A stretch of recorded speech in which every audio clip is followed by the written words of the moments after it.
Here's my take. The world is turning its back on globalization, free trade, and multilateral institutions, or at least that is the conventional wisdom.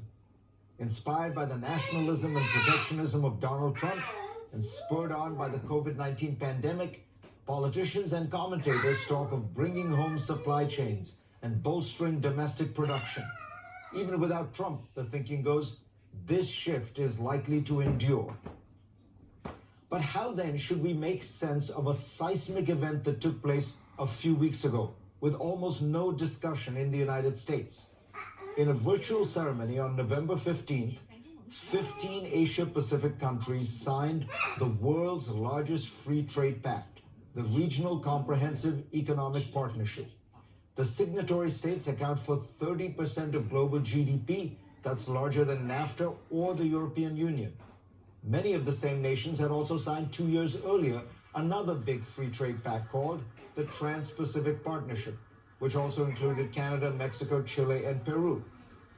The United States, of course, had spearheaded the Trans-Pacific Partnership, but Donald Trump withdrew the United States and sat idly by while the rest of the Asia-Pacific barreled ahead with integration. Far from pivoting to Asia, as Barack Obama called for, America has pivoted inwards. That, of course, is entirely in keeping with Trump's professed economic nationalism. He campaigned for the presidency, vowing to address what he saw as the scandal of America's trade deficit, which to him was the greatest symbol of the country's disastrous policies. But in fact, under Donald Trump, the trade deficit has gone up and up. It is now on track to reach its highest level in 12 years. By any measure, Trump's trade policies have failed. He promised to bring manufacturing jobs roaring back. In fact, the percentage of jobs in manufacturing has stayed roughly the same since he came into office. He claimed that foreign countries like China and Mexico would pay for his tariffs. In fact, many studies show that American consumers have footed most of the bill. He promised that China would buy many more American goods. In fact, they are importing less from America than they were in 2017. What jobs have been preserved have come at a staggering cost. According to the Peterson Institute, for every job saved in the steel industry through Trump's tariffs, U.S. businesses and consumers have had to pay $900,000 per job. Were Trump to have saved more American jobs this way, he would have bankrupted the country. The pandemic, far from making the case for onshoring, actually shows its dangers. When COVID-19 hit, countries around the world faced severe shortages of vital items, from face masks to cotton swabs. Thanks to foreign producers, most of these demands were met within a few weeks or months. The vaccine race is a massive global endeavor involving scientists, technicians, and manufacturing facilities across the world. It would be inconceivable to develop and produce billions of vaccine doses without global supply chains.